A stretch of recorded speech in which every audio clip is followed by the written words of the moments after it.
Hi Peter, good session today. Hope your rowing went well after the lesson. Pretty simple session, but in regards to the change, very, very important that you get it right. As we discussed, the blade of the club is aiming too far to the right.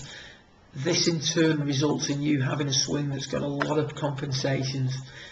Aim is critical, not necessarily the alignment. If we look at this footage of Stuart Appleby here on the right, there's his flag. There's his club pointing at the flag, and his feet, if anything, are just a little bit shut in relation to where his shoulders are going. So as we discussed today, better players are concerned much more with aiming the club than they are with aligning themselves. Okay, so much more emphasis on aiming the club. What that's going to allow you to do is make a swing that's free of compensations, and that's ultimately what we're trying to do. We're trying to make a simple swing that doesn't require as much compensation.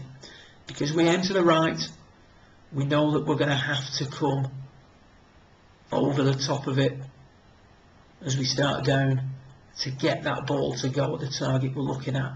To make it easier to come over the top, we're going to pull the club on the inside.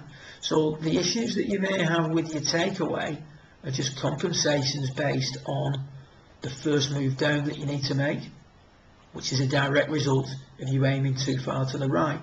As you come through, you can see that idea or that feeling that you get of the body stopping and you lifting.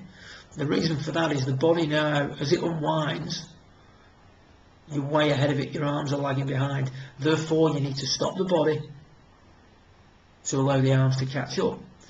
As you do that, that energy's got to go somewhere, and it goes up, which can lead to a number of, particularly you're going to miss-hit it. As you do stand up and your spine increases, or your spine angle increases, you're then going to get the arms being pulled across your body. And if you release it from that move, you're going to pull hook it left.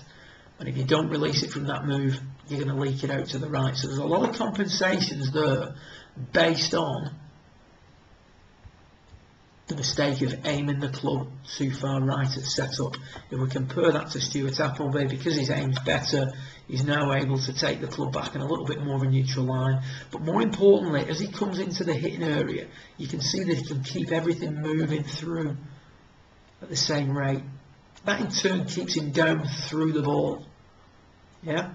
The unwinding of the body will keep you down. There's a lot of club golfers out there trying to keep the head down, but unfortunately, because they've got to stop and throw the arms at the ball, the head's always going to lift as the body increases in angle. So, pretty simple, got to aim the club better, but that little simple change can have a knock-on effect. Ultimately, what we're looking for, Peter, is a swing with much fewer compensations. Good luck with it, and I've no doubt we'll see you again at some point during the season.